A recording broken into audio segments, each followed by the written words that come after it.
She doesn't confess because you confront her.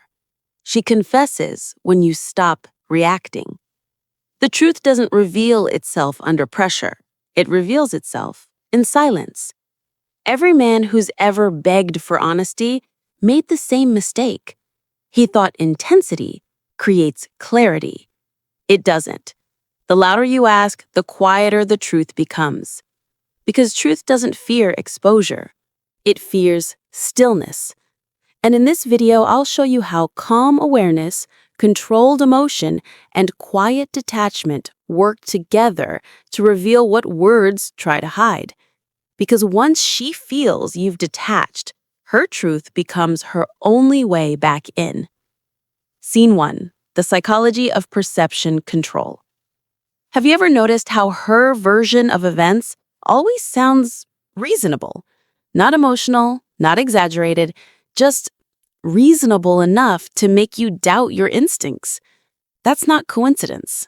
That's emotional strategy. Women rarely lie to deceive. They lie to stabilize, to preserve how you see them, to maintain emotional balance and keep control of your reactions. It's not about the facts. It's about preservation. When she senses tension, when your tone shifts or your energy tightens, her mind doesn't say, "I'm going to lie." It says, "I need to protect the peace." But that peace isn't about harmony. It's about control. She's not calming the situation. She's managing your perception. Scene 2. The art of emotional containment. Picture this. You ask her, "Where were you last night?" She looks straight at you, calm, poised, and says, "Just out with some friends, nothing serious." Soft tone, perfect pacing, zero hesitation. Every part of that answer is engineered, not to deceive, but to contain. Because the truth in her world isn't about what happened. It's about what she wants you to feel. Every gesture, every word, every pause, it's armor. And you can feel it. Something inside you senses the mismatch. What she said versus what your gut knows. That dissonance isn't random. It's designed. She's not lying to you. She's trying to manage your emotional reaction before you realize you're reacting. Scene 3. The psychology behind her calmness. When a woman feels cornered emotionally, she doesn't attack, she redirects. She rewrites the narrative. It's a form of psychological self-defense. Her instinct says, if I can control his perception, I can control the outcome. So her tone becomes calm, perfectly calm for a reason. That stillness isn't peace, it's precision. When her story sounds too balanced, too rehearsed, too convenient, that's not truth, that's narrative management. So don't just listen to her words, observe her rhythm. Watch for the pauses that last too long, the smile that lingers when it shouldn't, the tone that's calm when it shouldn't be. She's not answering your question. She's answering your emotion. Scene 4. Awareness over reaction. Here's where most men fail. They react. They confront too soon. They show confusion, anger, disbelief. Every emotional twitch gives her information. Every question reveals how much you don't know. But when your energy changes, when you stop chasing details and start watching patterns, the game flips. She begins to feel it. Not because you said anything clever, but because your silence speaks louder than accusation. Your presence says, I see through this. Women are hypersensitive to perception. They evolved that way. Emotional reading was survival. So when your silence becomes unreadable, her control starts to crumble. She can't predict you anymore. And uncertainty is the one thing every manipulative mind fears. Scene 5. The power of strategic silence. Next time you sense dishonesty, don't confront it. Don't demand proof. Just pause. Let the silence expand. Look at her a second longer than she expects. Tilt your head slightly as if something just clicked in your mind. Then say calmly, "You don't need to explain. I already see what's going on." You've just flipped the frame. Her mind enters what psychologists call anticipatory compliance.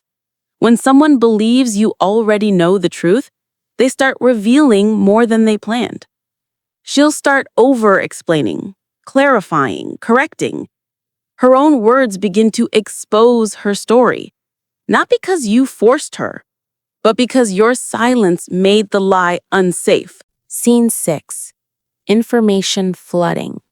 Here's something you must understand. Guilty people over-communicate. They fill silence with context, timelines, random details. They build a fog of words thick enough to distract you from the core inconsistency.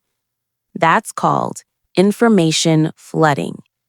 It's a subconscious defense triggered by fear of exposure. So don't focus on what she says, focus on what she avoids. Notice how her answers grow longer than your questions. Notice when her story doubles back. Notice when she fills the quiet with nervous laughter or oversharing. That's not openness. That's panic. When she's done talking, don't challenge her. Just summarize coldly. "So, you went there, talked for a bit, and came home?" Watch the hesitation. That pause, that's where the truth hides. Because your clarity just stripped her of camouflage. Scene 7. Frame control, the master key. You're not in a conversation. You're in a frame negotiation. Most none beg for honesty. Leaders command clarity. When you ask for honesty, you surrender emotional power. You make her the gatekeeper of your peace. But when you demand clarity, you shift control back to you. You show her your calm doesn't depend on her confession. Say this once, quietly. "I don't need to argue. I just need clarity to move accordingly." That sentence rewires everything. It tells her, "You no longer control my emotional state." That calm detachment terrifies her because her control mechanisms stop working. She starts re-explaining, reframing, trying to rebuild the emotional balance she just lost. That's frame control. And in psychology, the one who defines the frame defines the reality. Scene 8. Detachment, the ultimate lie detector. When you emotionally detach, her manipulation dies. She can't provoke you with silence. She can't guilt you with tears. She can't confuse you with mixed emotions. Because now, every trick she uses falls flat against your composure. You've become unreadable, and unreadable men are unmanageable. Detachment isn't coldness. It's awareness without attachment. You're not punishing her, you're protecting your peace. Because the moment she realizes your emotions don't belong to her anymore, her only path back to connection is truth. She starts explaining herself. She starts clarifying without being asked. She confesses, not out of guilt, but out of need. That's the psychology of honesty. When deception loses its power, truth becomes her only refuge. Final scene, the transformation. The lesson isn't about manipulation. It's about mastery. You don't get honesty by chasing it. You get it by embodying it through stillness, awareness, and calm control. Because when you stop needing the truth, you become the kind of man who can't be lied to. You don't react to chaos. You create clarity. You don't demand peace. You are the peace. And that presence makes truth inevitable. Outro. Call to action. If this message hit home, don't just listen, practice it. Share this with a man who still chases answers instead of control. Because in this world, truth isn't spoken, it's revealed.